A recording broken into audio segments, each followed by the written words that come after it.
I got this question from Aiden, who's a pre-law student still in college, who's looking to increase his consistency in logical reasoning and reduce stress when taking timed sections and full-length practice tests. He writes, I'm targeting a 170 plus LSAT score for October, but I face inconsistency in logical reasoning and I'm struggling to manage stress during practice tests.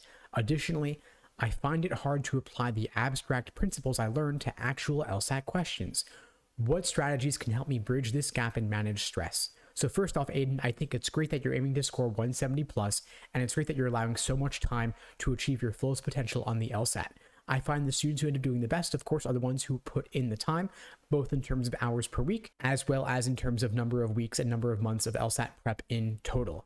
Now, inconsistency in any section of the LSAT, including logical reasoning, is totally normal. I've never met a student whose scores did not fluctuate.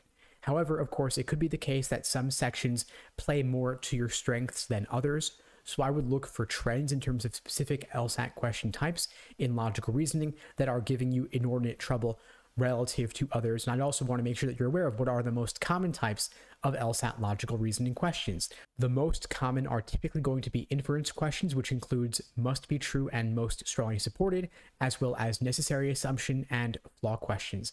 Make sure you are really solid on those question types, and once you are, you can then move down to the relatively less frequent types of logical reasoning questions that you'll see, including strengthen, weaken, sufficient assumption, and then the least common, like evaluate the argument and cannot be true. You also want to look at how you're allocating your time over the course of the section. Maybe there are some situations where you're getting bogged down or stuck on particular difficult questions, and instead you'd be better off skipping that question, flagging it, and coming back to it later. But because every logical reasoning question, like every question on the LSAT, is worth the same, there is no reason to spend inordinate time on any particular question. If you feel like it's not a type that's going to play to your strengths and you're going to get stuck on it, whether it's abstract or parallel reasoning or something scientific or philosophical that just isn't a little bit harder to get a handle on, know your types, know what you don't like, flag it, skip it, come back to it at the end after you've gotten through everything easier for you. Now, as for managing stress, stress is real. I'm not going to discount it. Stress is real. I'm not going to discount it. You could try burning off some of that adrenaline related to practice tests by doing some push-ups or jumping jacks before starting a practice test. I know that it sounds silly, but it really does work, and it's especially important to do on the actual day of the test. Now, the thing is that you want to do all your practice tests like you're going to do it on the actual day of. So whatever rituals or routines you have that you're going to use before the big day itself, do those for every single one of your practice tests so that test day itself feels like just another run through. You want it to be as routine as possible. You could also think through what are your worst scenarios if the LSAT did not go well for you. Know that you could always retake the LSAT. No single LSAT test date is going to be your make or break. So if October is not it for you, you could, of course, aim to think about, am I going to take it in November or December or January? Any of those test dates is totally fine. You could even take it in February and still apply to law school the same cycle.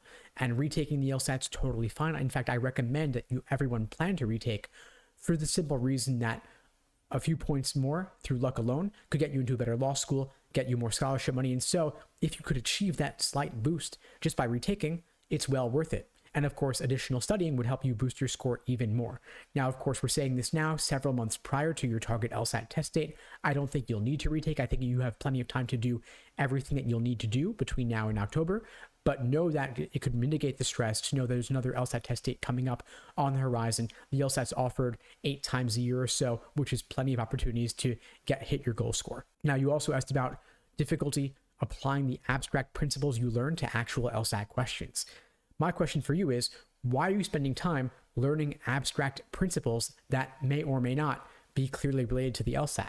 There are nearly 100 released LSAT practice tests and plenty of specific LSAT materials out there that you could study from. I would focus all your studying on actual LSAT materials, nothing abstract or general in nature. Don't read logic textbooks or anything like that. Stick with focusing on LSAT prep materials. Anyway, Aiden and everyone out there, I hope you found this video helpful. If you did, please do me a favor and share it with someone who needs to see it. I don't do any advertising for this channel. I rely only on word of mouth to help get the word out, and your spreading the word really does make a difference. And if you're looking for help achieving a 170 plus LSAT score, whenever you're taking it, there are a wide variety of ways I could support you, whether it's through our live online classes via Zoom, on-demand video courses, small group coaching, and one-on-one coaching. You can check out the links below this video to find out more and to book a call with me and my team. We'd be glad to help you out. And in the meantime, I wish you all the best and take care.